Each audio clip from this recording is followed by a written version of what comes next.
I did want to share one picture that I came across, and I think everybody's going to get a kick out of this. If we're gonna get a kick out of it, does it mean it's gonna make fun of the IRS? Is that it? Well, maybe indirectly.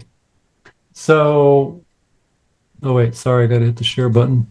All right, so this was a little over, well, 20 and a half years ago outside the federal courthouse in Sacramento.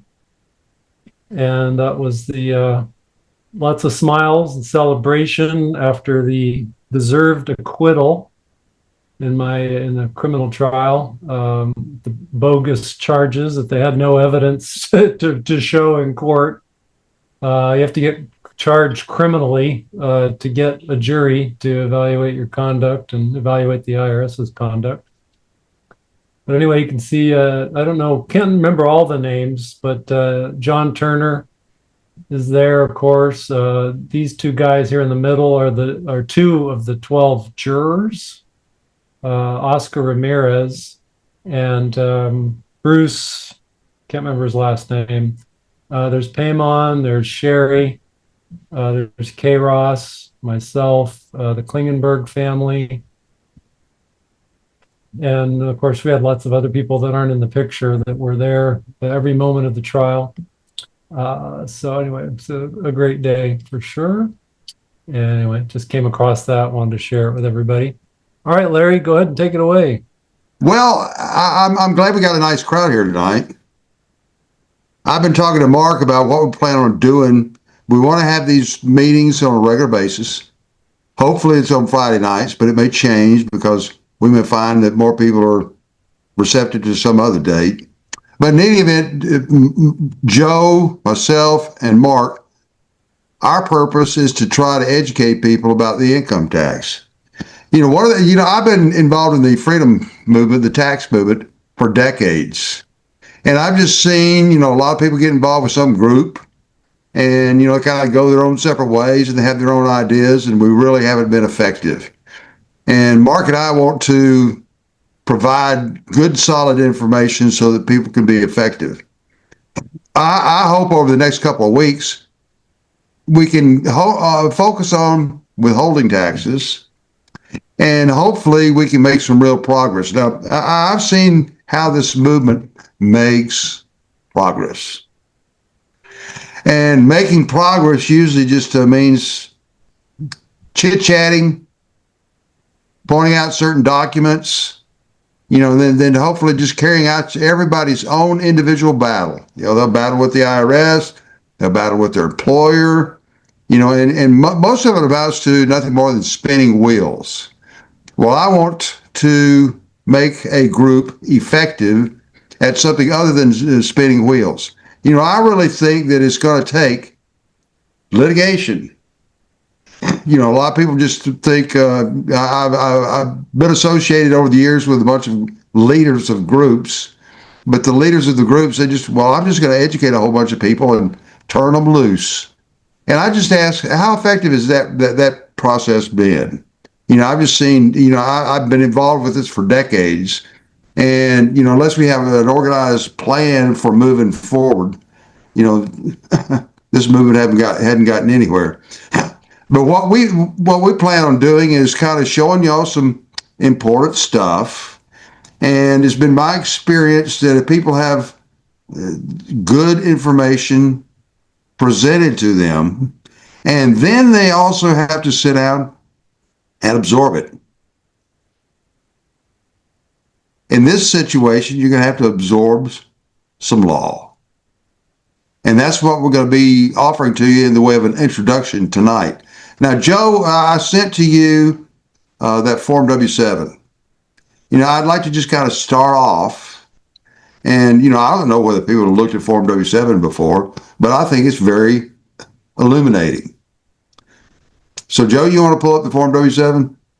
Yeah, let me grab it.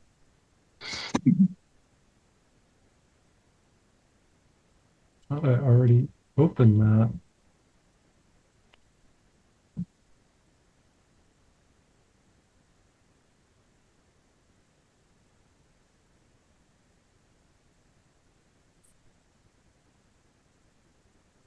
This is an IRS form. And I want to use it as an example because I think it's kind of hits the nail on the head. And I think once you see this Form W-7 and what's printed on it by the IRS, I want to suggest to you that it means a whole lot.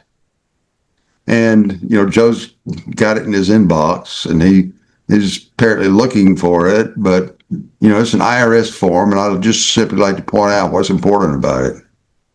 A Form W-7. Okay, finally. I saw a document.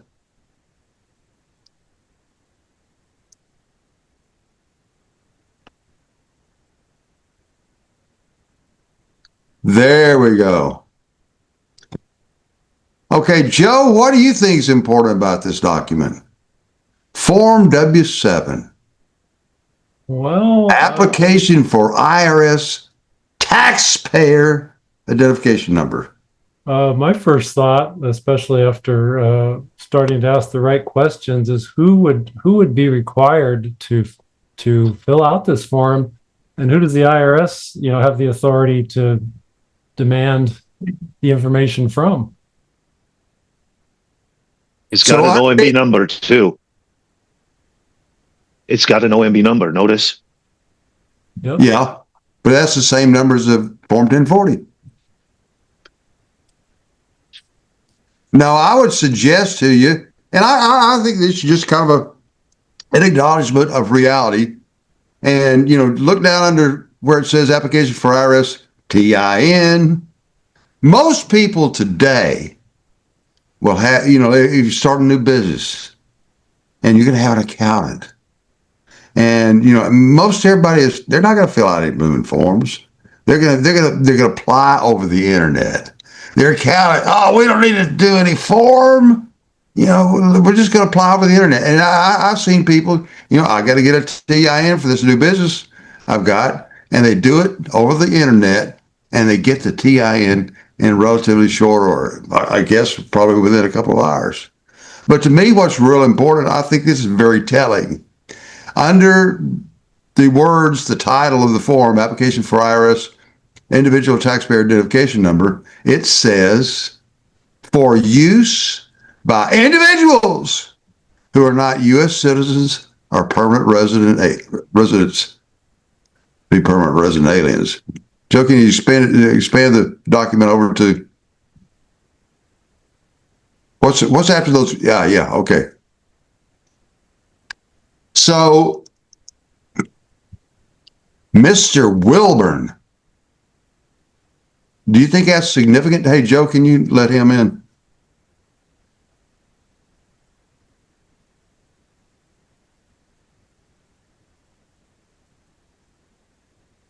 I would like to have a comment from somebody. What's their gut reaction to seeing this document? Which guest are you talking about, Larry? Which one in the audience? Wilburn, I think, is the first, what's showing on the screen, but I can't see the names anymore. Well, I don't see any Wilburn. Raise your hand. We'll pick somebody, Joe. Oh, they're at Tapster. Yeah, okay. Oh, God. He's under his name tonight, Tapster. So admit Tapster.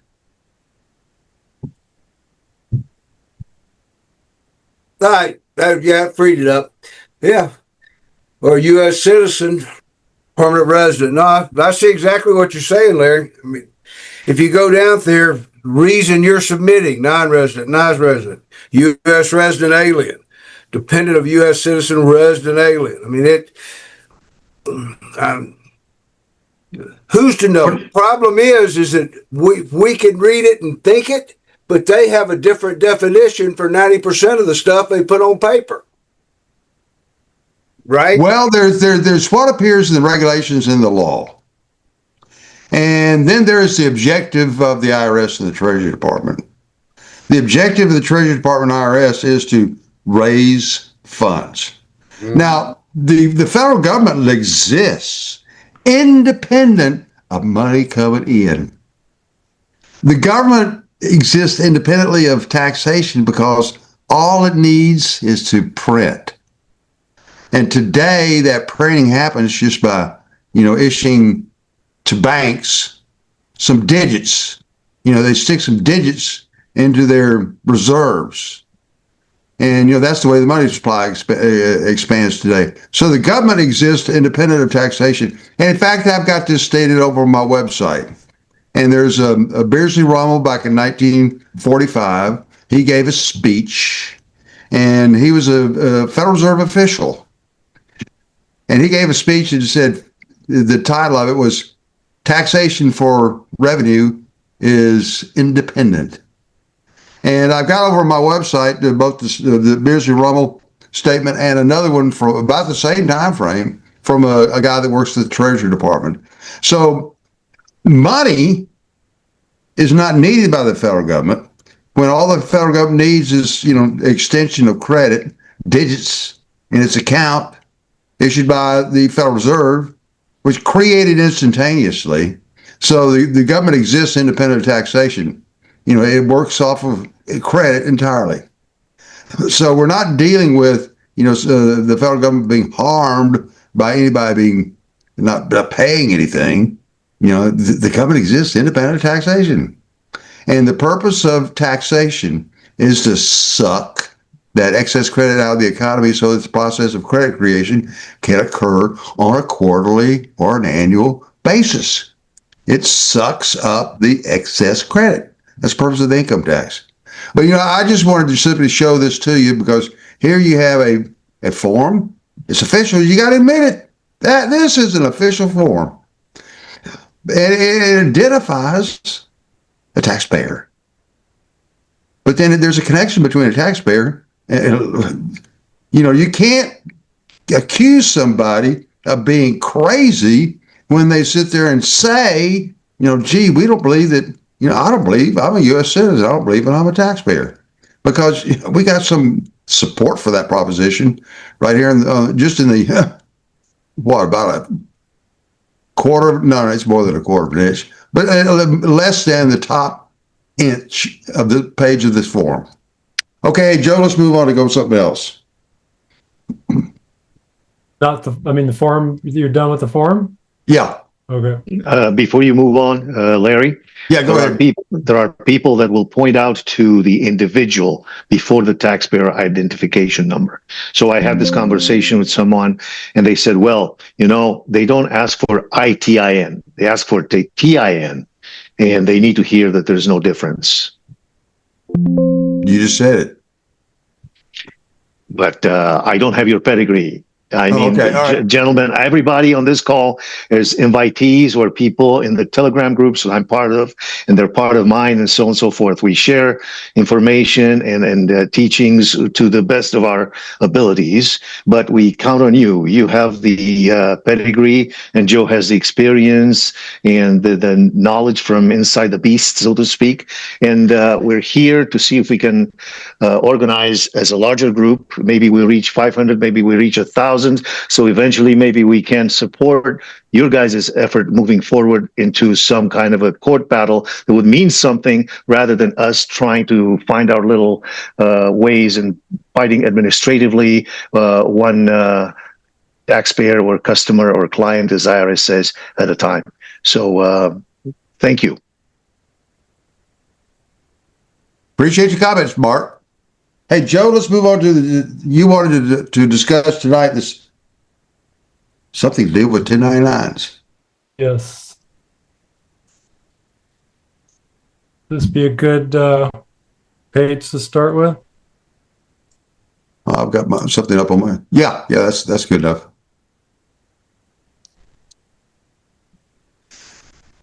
Now, I don't know whether our attendees know much about the structure or the various aspects of the law that relate to the federal income tax, or even just federal law. But there's typically usually two things when you're doing some legal research involving the federal government. There's the United States Code. And I hope to discuss a little bit more in detail tonight the United States Code. But then there's also regulations, and we'll cover that also. But here we have on the screen one regulation. It's related to Section 6041 of the Internal Revenue Code. That one you see up there on the screen, it says 1.6041-1. That first one is a part. There's a whole bunch of regulations, and there's a whole bunch of parts. A lot of the regulations are categorized by parts. So this part one is general in reference to the income tax, and then that -1 is the first. There's a 1.6041-2. Yeah, those are the titles of the U.S. Code. Thank you, Joe. But let's go back to the 1099s. So let me read to you the general rule. Payments required to be reported, except as provided otherwise in another section. Every person engaged in a trade or business shall make an information return for each calendar year with respect to payments made during the calendar year in the course of a trade or business to another person or of a fixed and determinable income. Well, see down below, everybody's familiar with reporting salaries, wages, commissions, and other forms of compensation for services rendered, aggregating $600 or more.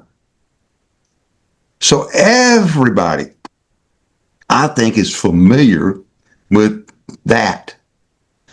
But here's something that's real important. Where does this regulation come from? Back in 1945, Congress adopted the Administrative Procedures Act, and that regulated the creation of regulations by government agencies.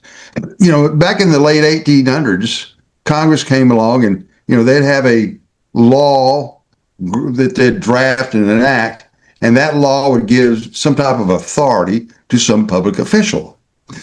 But usually, that whatever that law relates to could be kind of gray, or at least, it's being turned over to some guy that's going to be administering this law. And, there's a need to deal with, well, how are we going to administer this? The people that this would apply to, would benefit by having information regarding how I'm going to enforce it. And those were regulations. And a lot of people kind of think that government regulations are invalid. But, years ago, back in the 1800s, the late 1800s, when regulations were being adopted, let me give an example. In this one, the first case would deal with the point. You'd have the Department of Interior. It would have authority. Out west, the federal government owned a tremendous amount of land. And Congress would pass laws regarding what could be done on the land. Who could farm on it, who could raise cattle on it, things of that, a wide variety of things. And so Congress would come along and give authority to, some Department of the Interior or whoever. And it would be kind of broad in the way of authority. And so regulations would be adopted to tell people, this is the way I'm going to deal with this. And in fact, back in those days, we didn't have bridges over a lot of roads, a lot of rivers. And so they were using various forms of transportations over rivers. So let's say you have a lot of federal land over which a river flows, and there are some various means of bridging the river.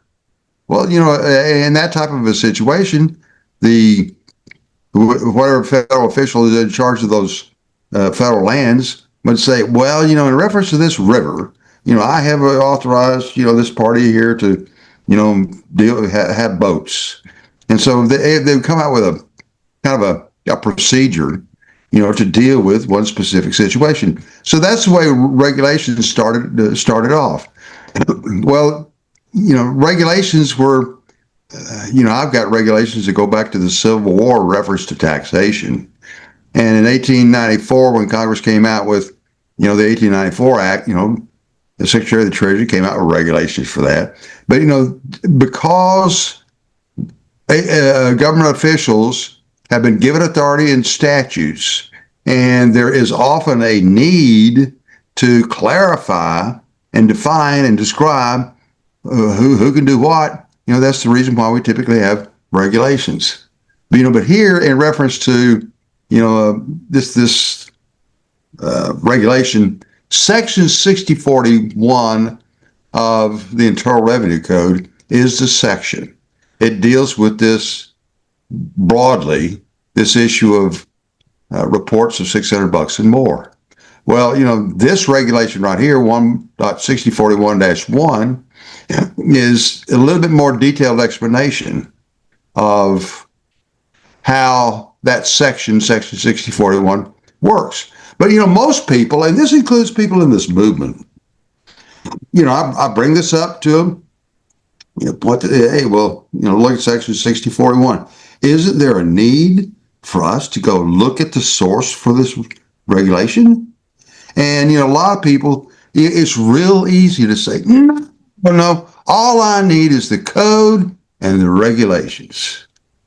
And, when you have that type of an attitude, you're unwilling to at least explore, you're going to miss something. So, Joe, let's show where this regulation that deals with the $600 and more, but this comes out in 1997, and, there's stuff before this, and, I don't want to get into the historical on this, but this is just going to deal with a current regulation, its source, and it deals with this issue of the reports for $600 or more. So, Joe, you want to show it to them?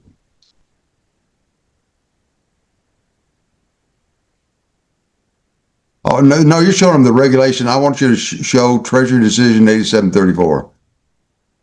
There. Okay, so where does this regulation, you can see this is published October 14th, 1997. Where does that regulation we just had on the screen come from? Well, Joe, let's kind of blow it up so that people can see the title of this set of regulations. Oh, here's the title for this document. And it is so... Joe, can we see how many pages this is? It's about 110 or something like that. 123. 123, okay. Well, the whole thing, and I've read through it, there's the title of this document is the perfect description of this document. And that regulation we just saw on the screen regarding the $600, the reports, this description, this what Joe is highlighting right here, is the real meat of this long 123-page regulation. The title of it says General Revision of Regulations Relating to Withholding of Tax on Certain U.S. Source Income Paid to Foreign Persons and Related Collection and Refunds. Revision of Information Reporting Forms and Backup Withholding Regulations.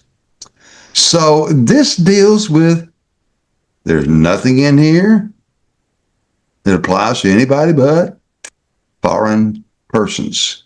So here you have, in the fall of 1997, the Treasury Department is publishing this regulation. This regulation is 123 pages long. It covers more than just that one section we talked about. And in fact, the regulations that are encompassed within this document, Joe, come up here where it says Department of Treasury, Internal Revenue Service. It encompasses all these parts.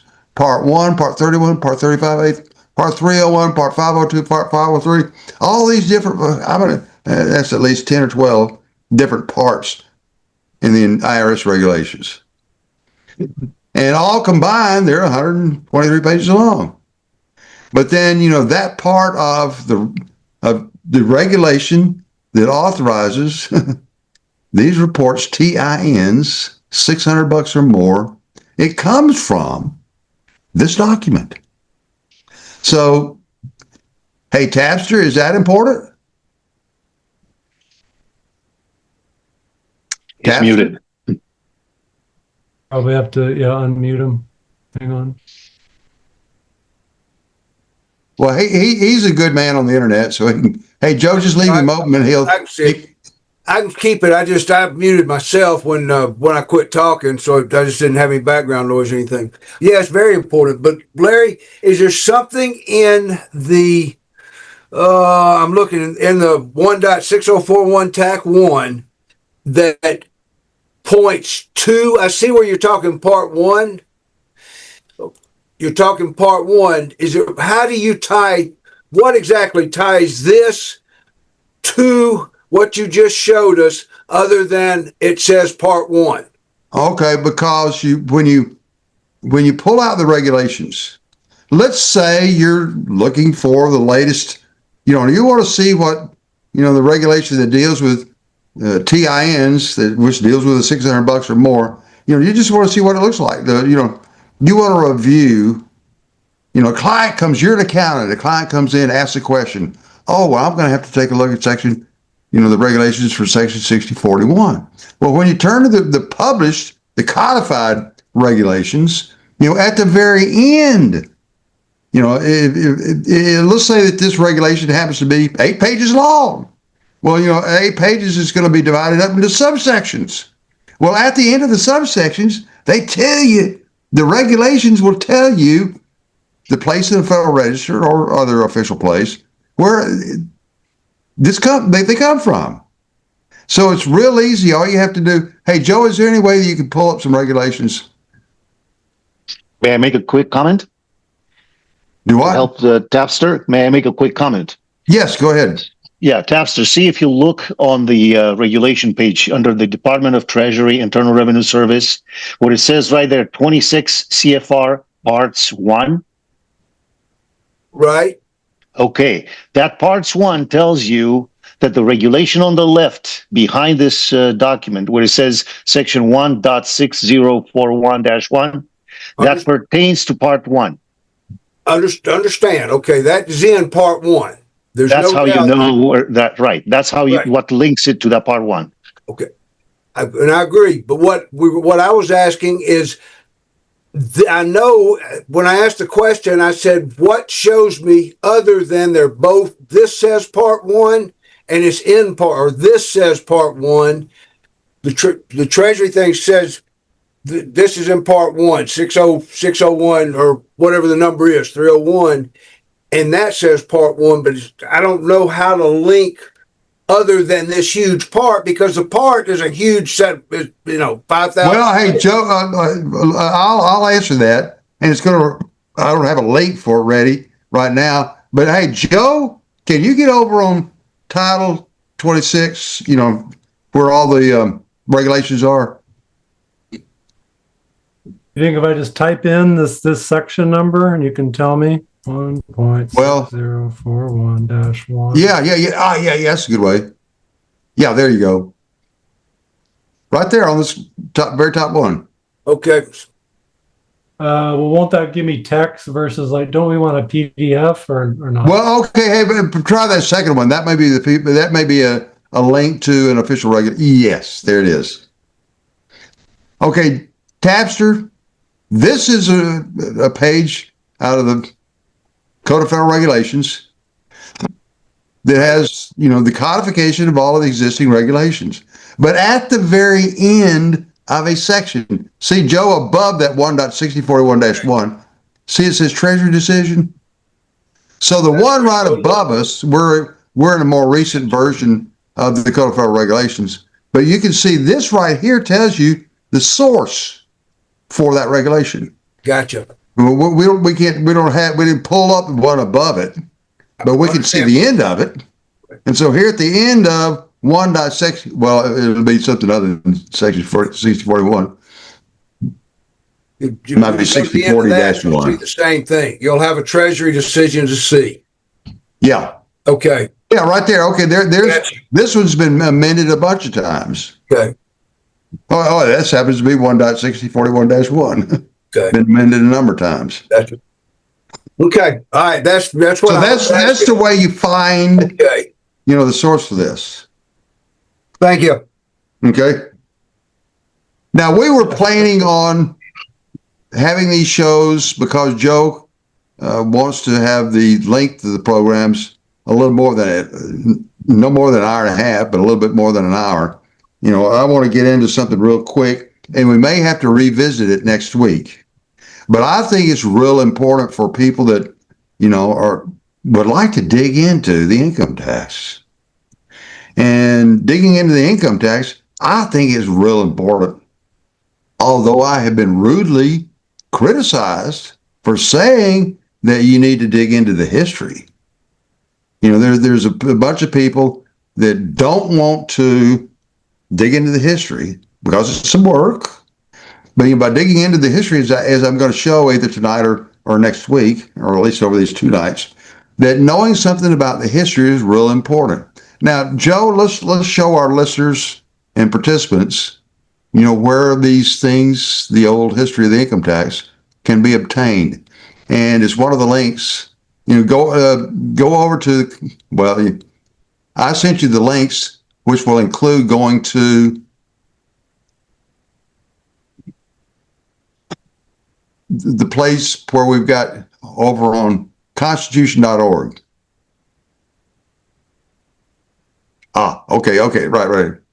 Now, I don't know whether you can make the links I sent to you available to our participants, Joe. But yeah, put them in the chat. Okay, all right, good. Years ago, back in 1997, 1998, what was being shuffled on the internet, I can remember, at some time in the past, I was up in Maryland working with a client, and the client's brother was digging into what could be sent over the internet. And I was told, remember back in the late 90s, our medium for passing around, computer information, those little square black discs, the discs. And I was astounded when a client of mine, his brother, said, "Hey, we can now scan and get the image of a page, any kind of a page, and it will fit on one of these discs." And I was just astounded. What? We can get the electronic information for a page scanned, and we can get that image on one disc? I was absolutely astounded. But that was my attitude back in the late 90s. I began to think that there's going to be a way in the future, there's going to be a lot better way to pass information around. So that's when I reorganized, before the government did, the entire United States statutes at large. I had the JPEG images for the entire United States statutes at large, volume 1 through, that would be maybe about 125 or 126 of the statutes at large. I converted those and then converted them to PDFs and then converted the PDFs to searchable text. And what you have here on the screen is my attempt back in those days to convert the statutes at large to searchable text. Now, the statutes at large are the original. When Congress meets, it passes a law, and after it passes the law, it gets sent over to a public official, and that public official will combine in one book. Well, now it's more than one book, but you can see right here, we got these old volumes of statutes at large up here on the screen. And, if you pull up volume 1, you'll have the laws passed by Congress from 1789 to 1799. Volume 2 had the laws passed by Congress from 1799 to 1813. And so you can see this right here is over on the constitution.org website. And back in about, maybe 2003, 2004, John Rowland was a friend of mine. He had this website called constitution.org, which was devoted to providing legal information to people, especially for the Constitution. And so he posted on his website, and it's still there, these volumes of the United States statutes at large. But since that time, about 2011, 2012, the federal government got the idea, well, we're going to do the same thing. And of course, they rescanned, all the volumes of the United States statutes at large, and they're now posted on a website. And we've got, because we want to get traffic over on the Constitution.org website. John Rowland died for about 4 or 5 years ago, and we have a committee, and I'm on the committee to keep providing, the information that John Rowland had on his Constitution.org website, which includes providing the United States statutes at large. And so here is volume 77, which was for the year 1963, of the statutes at large. I can't see where the page number is here, but it's probably about, I'd say, 2,500 pages long. Is there a page counter on your screen, Joe? But in any event, we don't need to get into it. But this is where, when Congress meets, and has since 1789, a public official takes custody of the laws enacted by Congress and publishes them in a set of documents we call United States Statutes at Large. And so I would like for the people that are going to be participating in these Zoom meetings, to at least become a little bit familiar about the sources of federal law, which includes, this is the website for Constitution.org, right, Joe? Looks like it. Yes, it is.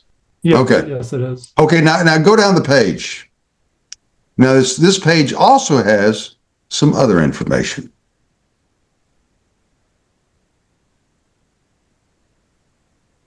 It has the tax laws. Now, for the benefit of those that would like to have a kind of a timeline of what's relevant in reference to the federal income tax, in 1894, Congress came along and passed the 1894 federal income tax. That case went to the United States Supreme Court, its constitutionality. The Supreme Court, in a case, Joe, okay. Well, the Supreme Court found the 1894 income tax unconstitutional. That required, in 1909, Congress to propose the 16th Amendment. Bill Benson, in 1984, spent an entire year traveling to all the state capitals and then in the lower continental United States, which were the states then in the Union, in 1913. And he got certified copies of all the documents related to the ratification of the 16th Amendment. And from that, he concluded, the 16th Amendment wasn't ratified, and we litigated that for a bunch of years. But the court said ultimately it was a political question. Yeah, okay, here we go. The Bruce Shaper, we're leading up to the Bruce Shaper case. Here. No, we don't have the Pollock case cited, Joe, here. But the 1894 United States Supreme Court case was the Pollock case, Pollock versus Farmers Loan and Trust, where the Supreme Court said, the 1894 income tax was unconstitutional. Then we get the 16th Amendment. Bill Benson checked out the 16th Amendment, came up with evidence it wasn't ratified. But we've been to court on that issue, and the courts have said, no, it's a political question. We can't look at it. Even though the states, when you bring a challenge to the enactment of the adoption of a state constitution, the state courts can do it. But since we're at the federal level, the federal courts say, no, we can't. But in any event, after the 16th Amendment was allegedly ratified on Joe's birthday in 1913, the first income tax under the 16th Amendment was adopted. And so after that, here we got, this is over on my website, but here are all of the old tax acts. Now, I think it's real important, as we will see as we go through these meetings, we're going to be focusing in on employment taxes. And, a lot of people, even promoters in this movement, I try to encourage them to become familiar with the old acts of Congress regarding the income tax. but most of them don't want to do that. And, for decades, I've tried to get them to, this has been posted on my website for maybe 20 years. And, too many people just, especially some promoters, for whatever reason, they don't want to dig into it. But as we will see over the next couple of weeks, it is real important for people to learn about how all the old tax acts are interconnected. They're passed one right after another. And we're going to be reviewing that. And just knowing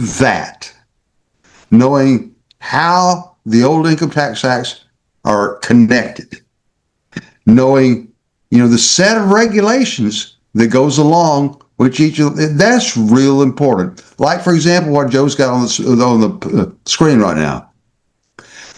Let's start off with the Revenue Act of 1918. There were some regulations the Secretary of the Treasury promulgated to implement, tell people how he was going to enforce the Revenue Act of 1918. He came out with Regulations 45, and there they are. And, back in about 2011, 2012, 2013, back in that area, that time frame, suddenly Treasury and, well, this is not on the Treasury website, but this information began being published and made available on the internet. And I think this probably comes from the, well, I don't know where this is, Internet Archives, I guess. But I've had and made available. Hey, Joe, pull up the table of contents of that CD that I produced and you make available.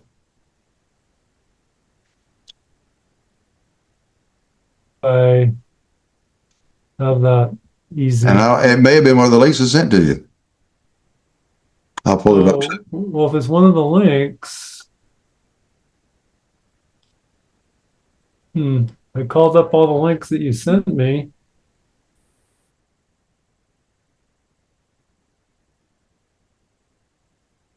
So Larry, do you Yes. mind if I ask a quick question while Sure. Joe is looking for that? Why did you start in 1918 and not 1913? Well, there's nothing in my view that is educational or informative about that. A lot of people place some emphasis on looking at the 1894 Act, looking at the 1913 Act. They place some kind of a emphasis on, well, gee, it's it wasn't the income tax. What did you say that when people dig into some of these promoters, Mark, when they refer to the 1913 Act, are they somewhat informed, or is there something important to them because it starts off with tariff? Sure. Well, Okay, that's all that's important, because before the income tax, excluding all the other there are a lot of minor taxes, but the federal government's primary source of revenue was tariffs. Yeah.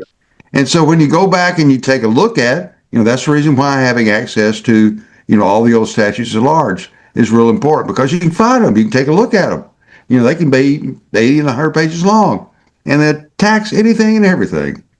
Yeah, it's been my observation that the reason they go to 1913 is because the government, IRS cases, and everybody is because of the Bruce Shaber case, which makes references to that income tax. Okay, yeah, but that's why Mark, after the 16th Amendment was declared ratified on February 25th of 1913, in October of 1913, Congress comes out with an act, a tax act, that included the 1913 Act. Now, when you read it, it starts off with a tariff.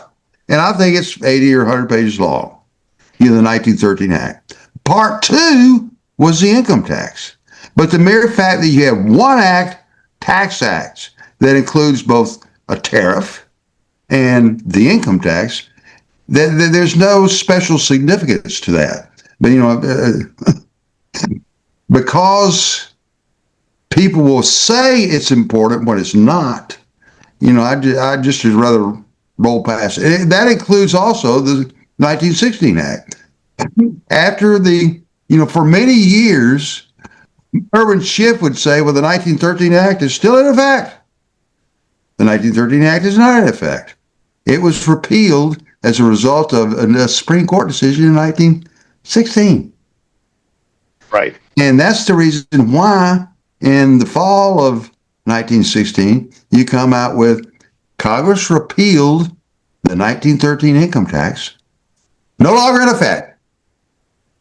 But then in the fall of 1916, Congress passes the 1916 Income Tax Act. Now, here's something that the Congress has done quite often, especially for other taxes. Let me give you an example. Tax on foreign-built yachts.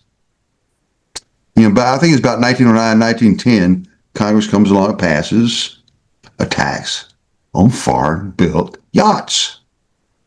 In that field, they call them boats, but the statute call it foreign-built yachts. In other parlance, it's foreign-built boats. But, the constitutionality of that went up to the Supreme Court, and Congress said, yeah, of course, we can tax something that's built in a foreign country. If it's used here, if we have some jurisdiction over it, we can tax it. And so that was the thrust of the case, tax on foreign-built yachts. Well, after it got affirmed that and justified, the constitutionality was upheld, then Congress did what it often does for a wide variety of taxes. It passes a tax in lieu of. Now, that's something that's real important. It kind of puts it all together. It's not befuddling. It's not difficult to, it's a fact. As we go through all this, as we talk about the history of the income tax, from 1913 forward, you're dealing with a tax in lieu of. A tax in lieu of the previous tax. Would it be fair to say that the 1918 is the same as 1939, 1954, and 1986? No, they're all connected. Uh-huh. As Congress comes along and improves its experience with the administration of the federal income tax, they'll say that this is the pattern for the income tax. Congress imposed a tax in 1916, a tax on income. But then in 1919, by means of the Revenue Act of 1918, Congress comes along and amends the 1916 Act. Now, this is real important because I suggest to you that all of these frequent laws, tax acts that Congress passes and makes them in lieu of, there is a reason for doing all that. And that reason is, I'm going to explain to you by means of the tax on foreign-built yachts. So with the tax on foreign-built yachts, it's real clear that it was foreign-built yachts that were the subject of the tax. So with the tax on foreign-built yachts, a couple of years later, after the Constitution had been affirmed, Congress comes along and passes a tax in lieu of the previous tax. We hereby impose on boats or yachts this tax. Now, and then a couple of years later, they come along and say, well, we're going to repeal that and impose this tax. And what they do is, you got to go back to that original imposition of the tax to see what it was imposed on. Because as time goes along, especially in the regulations, the regulations will say, well, in lieu of the tax on boats. So they try to broaden it to make it appear to be broader. If you leave out the foreign boats. Well, that's where you begin to really understand it when you know about the original stuff. Right. But then, as I recall, I bring this up all the top of my head. I should have done it, I guess. But I've studied the tax on foreign-built yachts, and this is my conclusion. That as time passed along, as these subsequent acts, it's still on foreign-built yachts, but it begins to look like it may be broader than that. It may include American-built yachts. So that's one of the reasons why you have this in lieu of feature. And if this is not difficult to understand, if you know the pattern, if you know the sequence of the events and how they're tied together, that isn't difficult to understand. A child, well, at least an adult can understand this feature about how the taxes are all interconnected. Let me give you an example. And I know we've probably almost used an hour, but in 1938, Congress comes along and passes the 1938 Income Tax Act. But when you take a look at the tax imposed section and section 63, you begin to understand, oh, this 1938 tax is a tax in lieu of the tax imposed by the 1936 tax. So you go back to the 1936 tax. You look at it. Oh, once you comprehend the whole thing, oh, this 36 income tax is imposed in lieu of the 32 tax. So you go back to the 32 tax, and now you're looking at tax imposed section. Oh, the 1932 tax was imposed in lieu of the tax imposed in 1928. Oh, now I got to go back to 28. And when you look at the 28 Act, oh, this 28 Act tax on incomes was imposed to the tax imposed in 1926. So now you go back to the 26 tax. You read the 26 tax. Oh, this was a tax on incomes imposed to the tax imposed on incomes by means of the 24 tax. So you go back to 24, and 24 you find out is in lieu of the 22, in lieu of the 21 tax. You go back to the 21 tax, in lieu of the tax imposed by the Revenue Act of 1918. And then when you go back to the Revenue Act of 1918, you find out that that's in lieu of the tax imposed by the 1916 Act, which was amended by the 1917 Act. Now you're talking about the income, though, instead of the foreign boats. Yeah. Oh, yeah. And I didn't make that clear. Well, when I was talking about the 1932 tax, that was the income tax. The 38 tax was in lieu of the 36 tax. This is the income tax, not the boat tax. Right. So how does that link to the I bring up the tax on 4-boat yachts is to show you that this is another tax that's in lieu of. And this is what Congress has been doing with a wide variety of taxes. Taxes on chassis, taxes on tires, taxes on gasoline, taxes on booze. They're often, Congress on the tax imposed section, the original imposition of the tax maybe decades ago. But, as time goes by, Congress amends those tax imposes on say, like booze. And, things kind of change over time. So you need to kind of change for the administration, Should we understand that then all this ties in with the ITIN or the TIN? Well, it's real important because I just find that, I bring this up and you will see that when you follow things forward in time, you see how the tax works. And this is going to be real important in reference to withholding tax. Larry, can I ask you a question while you're right here? Section 63 of the 38 code is still in effect. Is that a true statement? No. These are all interrelated. There are Section 4 of the 38 Act is still in effect. Right. But most of the 38 Act is repealed. But you got to see how it's interconnected. I'm looking at it right here, and let me maybe reiterate, because in 63 in the 38 Act was what tied it back to all. Well, that deals with the in lieu of feature, right? It does. Yes. 63 and the 38 is still in effect on the 39. Oh, okay. Oh, yeah. Now you go over to 39. You need a different set of books. You need there's a table in the 39 code. And the table in the 39 code will tell you what was repealed in the 1938 Act. Right. And the in lieu of feature in the 38 Act is real important. And this is another one of those little features that people need to know about. You can't just, This is what happens when you dig into the old stuff. Right. The old acts are a lot easier to understand because they're far simpler.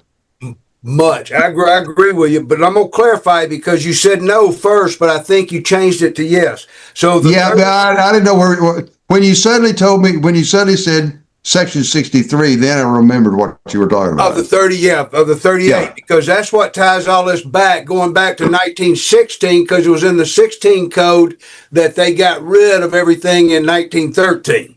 So Right. that The goes 1916 Act repealed the 1913 Act. It did, and I've got all that. And the right. tax imposed section in the 1913 Act, you would understand it'd be a whole lot easier to understand. But in 1916, which is, when the current tax was imposed and established what it was, who it was imposed on, now it looks a little bit vaguer. That's the purpose. Can I ask you one more question while we're here? All right, I'm going to talk about the 1894, the tax imposed section of 1894 for a second. 1894. In 1894, they taxed, I could read the whole thing, but it states by every citizen of the United States, whether residing at home or abroad. Right. So that's what it says in the 1894 tax, and that was repealed. And you go through. No, it wasn't repealed. 1894 was found unconstitutional. Unconstitutional. I'm sorry. I agree with that. But then you go to the 1913 code, and it also says every citizen of the United States, whether residing at home or abroad, is exact same language. Yeah, it's 1894. Go to 1916, and that's when it starts going individual or citizen or. Yeah, the tax imposed is a little bit different, isn't it? It is, and that's what I'm saying. But the 1913 code didn't tax anything different or after. Well, let me rephrase that. I'm just because all I'm doing is looking at the tax imposed across everything, and the only two that say citizens regardless of where they reside was 1894 and 1913. Everything else talks about an individual, a citizen, or resident of the United States. They don't tell where they might reside or where they don't talk about U.S. persons and everything. But those are little important points that Congress sees fit to bust up. That very point about where somebody lives is the subject of a whole set of statutes. Right. They make it more complicated. All right. You clarified a couple of things. I'd like to just make a suggestion. If you're going to do this on a regular basis, would it be possible to maybe get some way to get questions on our previous lessons to you and maybe touch on those at the next time Yeah, that would be good. That would be good. Joe, I don't know how that should. Well, Joe can put my email address in the. Well, I've got you. I mean, I can get to you. I just didn't know. Just send them direct to you. Well, yeah, if you want to, you typically do. Okay. Yeah, I don't know if Larry, people who are listening other than Tapster, you can certainly email me through my website. And if you put, question about show 109 or a question about show 98, if you can at least tell me which show you have a question on and be pretty specific with your question, I can certainly group those together, and we have a Q&A session. A way for communication and for folks to have clarify stuff, because I've got a ton of information in front of me, but putting it all together is it's a lot of work, and for you to recite it like you do, Larry. Yeah, and you still got hair. That's what shocks me. You mean you fear that I might pull it out? No. I mean, the fact you still got hair after these years of doing this. But anyway. I doubt he's talking about a goatee. Anyway, may I make a suggestion? Nelda looks like she had her hand up for the past half hour. Do we want to take a question? Yeah, let's take a few questions because we've already consumed an hour, and I want to end by a recitation of a summary of what we've covered. Okay, I'm going to unmute Nelda, I think she's unmuted. Nelda, you still there? Poor thing's been waiting so long. Try it again. Nelda, would you like to participate?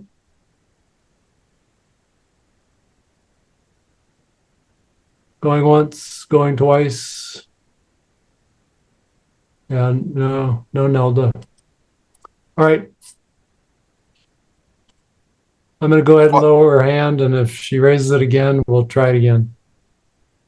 Anybody else? No other hands raised yet, but if I see something, I'll certainly let you know. Yeah, there was one point that we needed to touch. We talked about it, that people asked me, and that is related to the connection between subtitle A and subtitle C, because most people think themselves Well, we can employers. cover that. We can cover that. Yeah. Yeah. In subtitle C and all of subtitle A, there's one section deal with withholding. Only one. Section 1441. And, I suggest there's an amazing similarity between 1441 and subtitle C. But, there's a need for us to go about this in an organized fashion and dealing with it.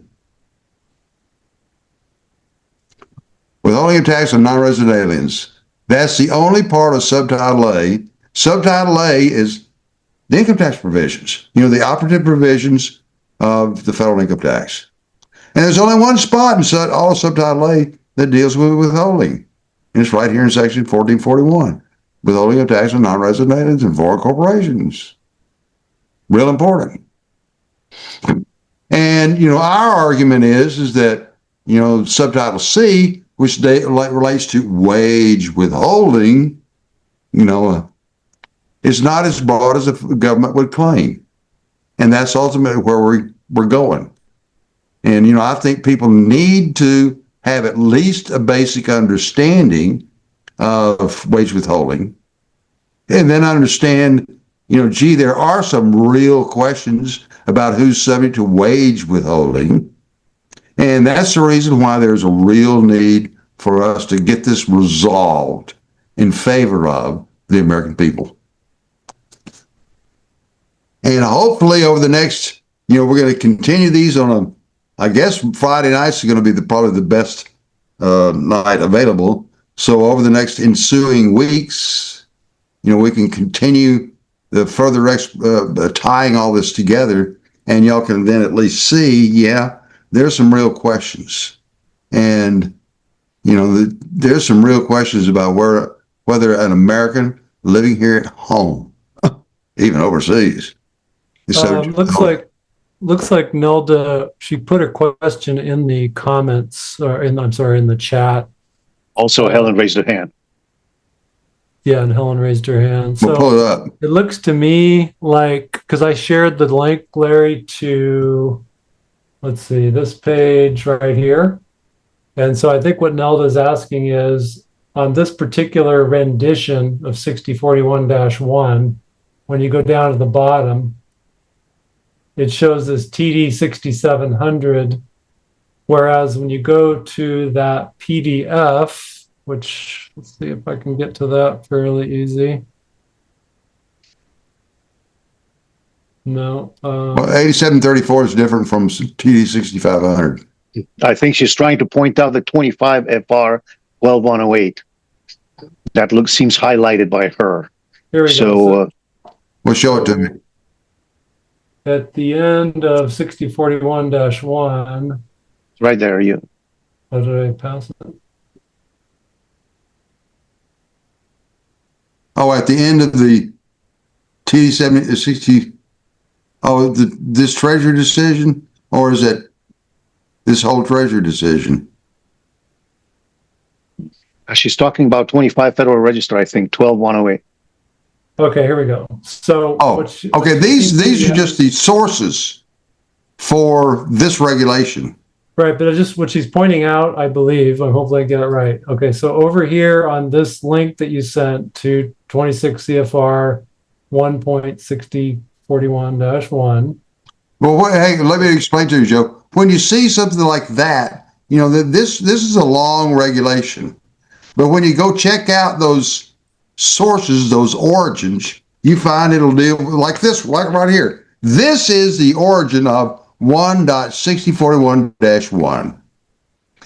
And you need to start off, Treasury Decision 6500 is in 1960, after the 54 Code came into effect in August of 1954, and various parts of the 39 Code were being phased out.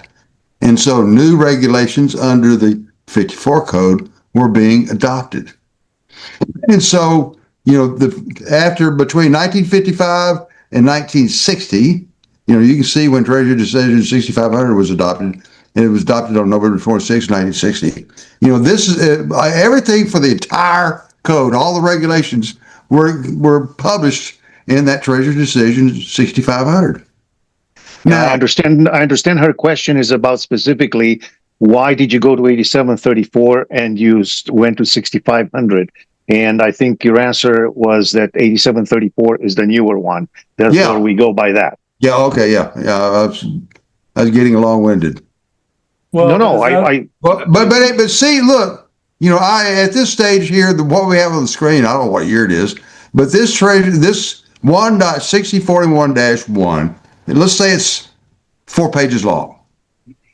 Well, it got built slowly, and each part of the building of it is noted right here. But then, you know, let's say by 1960, 1.6041-1 was 2 pages long or 1 page long. Well, then over time, you know, here's another regulation that is amending. You know, the one that was TD 6500 was the first regulation under this section.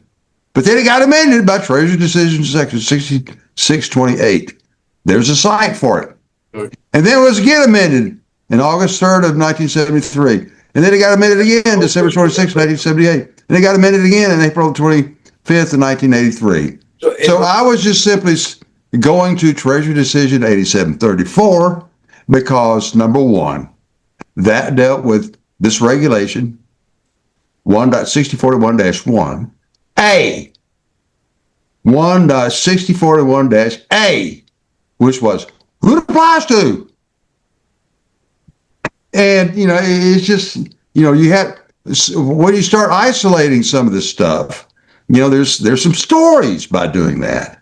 And that's the reason why I wanted to show y'all Treasury Decision 8734 and the way it appeared in, you know, 1.6041-1, the way it appeared in Treasury Decision 8734, it's still that way today.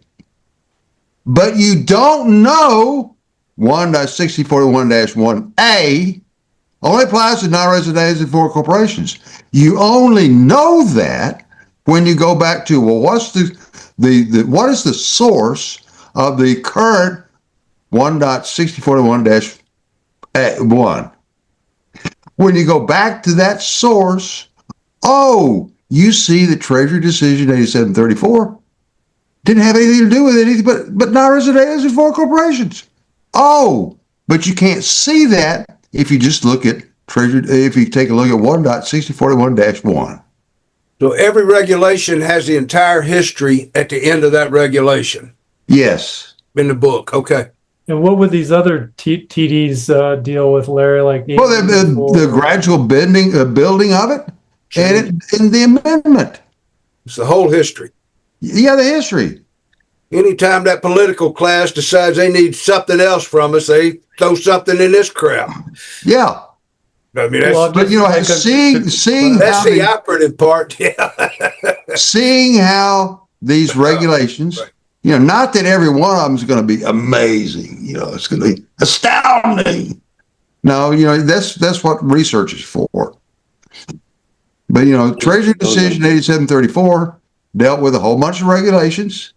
Treasury Decision 8734 dealt only with non-resident and foreign corporations. And, there are a whole bunch of regulations, amendments to existing regulations in Treasury Decision 8734. Well, now you got the laborious task of going back and taking a look at other regulations that have been impacted in some way by 8734 and see if the meaning of that regulation becomes clearer. And I'm just simply suggesting that this, as an example, this is what I've dug out. 1.6041-1A is a real good example of how using the history of even regulations and looking at the building of a regulation. Larry, tell him History is real important. Tell him what this reference means. What? The 62 FR. The volume, and that's something we'll cover next week. I want people to understand what the Federal Register is. Okay. Joe, somebody threw a question in the chat too. Just in what it was. I don't have the chat open. Okay, no, she was just asking, where did this page come from? This regulation? She's just wondering. You mean the one that's on the screen? Right. Yeah. Exactly. Oh, this is out of the official. I guess this is current. Maybe some prior year. Hey, Joe, go to the top of the page. Yeah, You just typed in the regulation number, and this is what came up. Correct, Joe? Yeah, and I put it in the chat earlier, and I just put it in the chat once again. Yeah, okay. Gotcha. This is going to be several pages long, but Joe is just showing the page that has the ending on it. And the ending shows you how this thing was built. Right. All the So pages I'm going to let register. Helen had her hand up, so let's see if Helen will respond. I'm unmuting you, Helen. Hi, guys. Yeah, I have a question for the moderators. Can you guys hear me okay? Yes. Yes. All right. So the question is, this is a real-time issue right now. So I've been hired on to a company, right? And they're wanting me to fill out, of course, their contract for the job.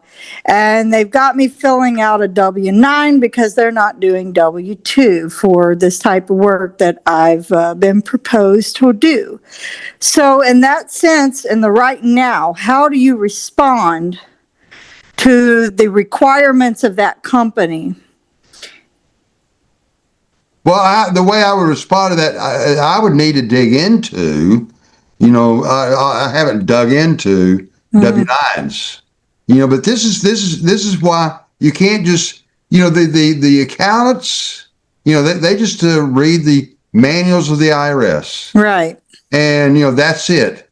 But when you subject, just something like, oh crap. Okay. So if you subject some of the stuff to intense study, there are some jewels you'll find. Right. But I haven't done that for W-9. right. I think she So you needs guys something are by familiar tomorrow, I with, think. you're familiar with Dave Champion, right?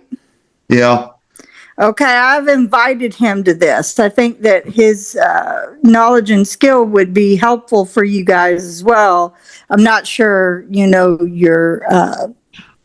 knowledge with his work or anything like that, but he also has a lot of good information on the W-9, the W-4, and the Treasury decisions, especially on his Dr. Reality News and also on his Rumble page.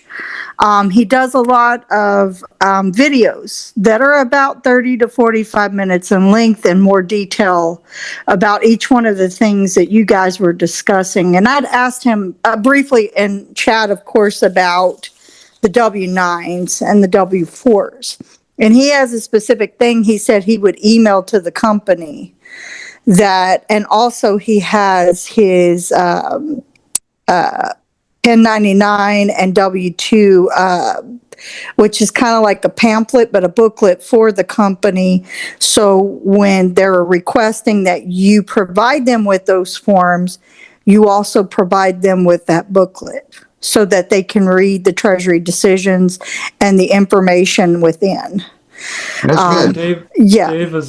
Dave's got a lot of nuts and bolts, good rubber meets the road steps and things to follow. He's got a Facebook page, his website, and I think also there's IRSZoom.com. Yes. Mhm. that tends to have forums. And Mark, do you have any other resources that? Well, yeah, I was gonna make a comment for Helen. Yeah, everybody in this group right now is pretty much invitees from our Telegram groups, Helen, and everybody knows of Dave. And I shouldn't say for sure, but I think most of us know about Dave and IRS Zoom, Thomas Freed, and in our group, Joe, Larry, myself, and a few others, we discuss these things. Mhm. And the difference between what we're suggesting and doing here is this. Dave is a one man that can help so many people. Right. Thomas is a one guy you can order his letters and all that. Mhm. And he's a one guy helping, and you help yourself, and you're an administrative battle. But that administrative battle have been many, Mhm. what was his name? Hendrickson, and he Mhm. won for a couple of years. He was successful administratively, and so on. David William, successful with his non-resident alien filing. Okay, Mhm. what happened administratively? If you look throughout the years, for the past 26 years that I've been involved with this, I have seen them taking our materials that we point out to them and administratively removing them or Mhm. hiding them or further obstructing access to the information or rewarding it so it's no longer as obvious, taking things off of the forms. Now, if that's not criminal, I don't know what it is, but let's not go there. Anyway, so the point we're trying to do here with this kind of a meeting and this group, we're trying to get together 500, 1,000 people behind Larry and few other attorneys you're not aware of, and Joe, and we're going to be the so-called brain trust. So that by the time we have 500 or 100,000 people, whatever, we can be a moving force to support proper action into courts. Because until we get this issue before courts, that we can establish some kind of a precedent, we're going to be battling administrative for the next 26 years, and our children will be doing the same, and Right. we would never solve. Maybe we'll get some break on hips or overtime. Mhm. Yeah, I see Laughing, what you're yeah, saying.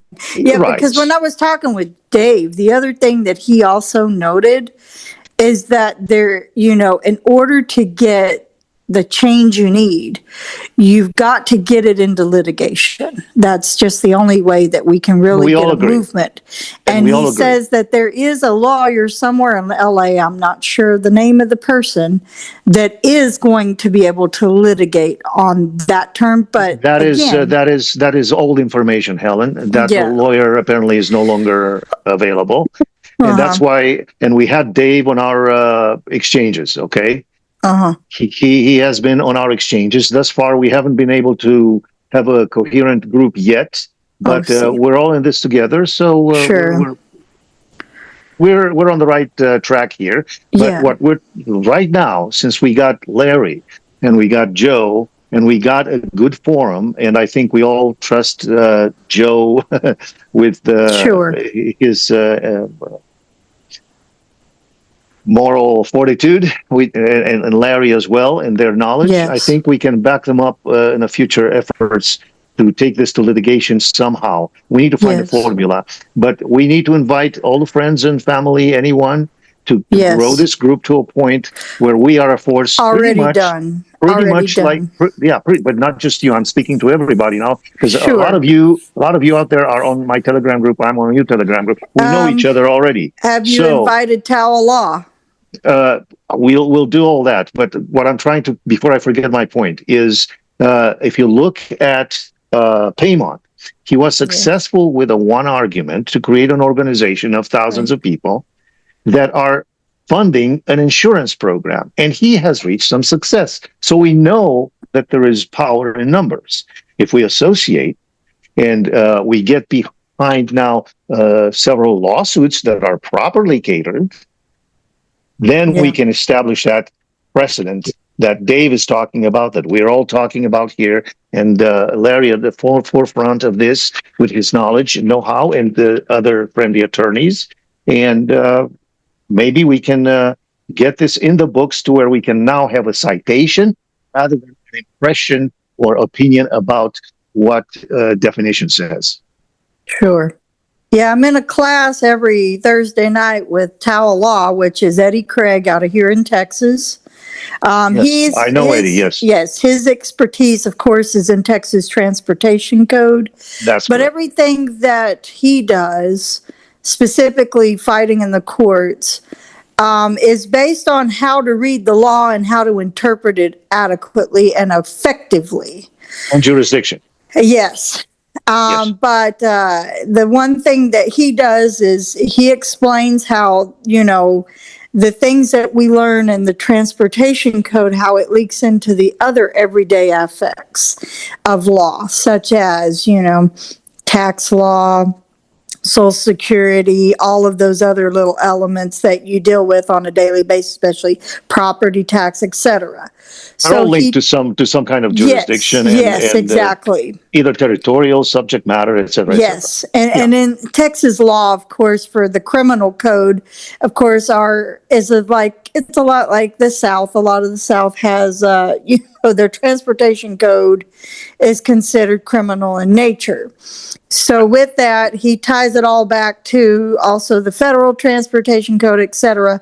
But he also goes back to the state code and the state constitution and how it applies, and of course to the United States Constitution and how So it you agree, applies. you agree. So you agree about what Larry is saying, that we need to know the history, we need to know We do, and the here's volume, how. we need to educate yes, ourselves. and let me give you a quick example. So please, So- Helen, do it quick because we Yes, really so don't have time. Eddie goes back to the Texas Constitution back from the 1843 derivatives, whenever it was first created. He says, when you go back to these initial portions and you tie everything back down to the, newer standards, he says, when you go back and they take out some of the language from the older statutes and codes, he says those don't ever go away. And that's the one thing you need to pay attention to. They never go away. They're still there. That's what Larry is saying, and that's exactly what what we're Larry's moving saying. forward. Yeah, and in the tax exactly law. Right. exactly what Eddie Craig teaches us. He says no matter the way that they interpret it, that's the way you need to remember how to interpret it and remind your lawyers and judges that I'll it try to still co-opt. exists. I'll try to co-opt Eddie then. Yeah. Okay, well, we gotta I'll run, put him. I got buddy. him. You got to run because otherwise, this is going to be too Is there big. going to be a link for every week for everyone to be able to participate in this? I'll send them to everybody. Yes, you will be informed. Yeah, you can either through Mark or you can join my email list at agentfortruth.com. That's kind of why I need to cut this short because I still have to do our house. Agentfortruth.org. Yeah, just let me go through the typical house cleaning here. Or you can put it in the chat and that would be easier. All right. So first, if you go to a search engine like Start Page and you type in Beecraft Briefs, that will take you to Larry's link to his website here, the Dixieland Law Journal. We've looked at some of Larry's pages tonight, particularly the taxation page, but he also has that information on the Federal Reserve, which is important. But anyway, wealth of information there at Larry's website. My website is agentfortruth.com. And you can go to down at the bottom, contact Joe, and you can get on my email list. Okay, I'll do that. And then encourage people to check out my blog articles here, the 1040A scam, where I've documented the way that the IRS fraudulently assesses the income tax. They did it against me. They've done it to millions of other Americans over the years that haven't filed tax returns. But that's the way the IRS gets their fraudulent assessments. At X, I'm at josephbannister.com, just one N in Bannister. And I believe that's about it as far as the housekeeping. So we try to do the show on Friday nights. We seem to have the most participation on Friday nights, so we'll probably continue that, at least in the near future. I also put in the chat the I did upload some more shows to the archive page. If you go to brighteon.com, and this is as much for our live audience here as for people that'll watch this archive in the future. And you type in the agent for truth. And these things come up, the agent for truth. And that'll take you here. Go ahead and click on that. And you can see that, let's see, I think I had through show 103 before. So I uploaded 104, 105. There's usually 2 each. We're running a little bit over tonight, and then 106. So this is show 109. So I still have to get up 107 and 108. And then when I get 109 edited, then that will go up too. So brighteon.com, type in the agent for truth, and you can watch all the archives of over 100 shows from the past. All righty. So with that, we're a little bit over time, but we'll figure it out in the editing room. Grateful for everybody showing up tonight. We had probably broke a record for the number in the group watching, and we hope to break more records each time we have a show. Thanks to Larry, thanks to Mark, thanks to everybody that participated, everybody that listened. God bless you and have a great weekend. Same to you. Bye. You too. Thank you. Thank you. Thank Bye. you. Great show.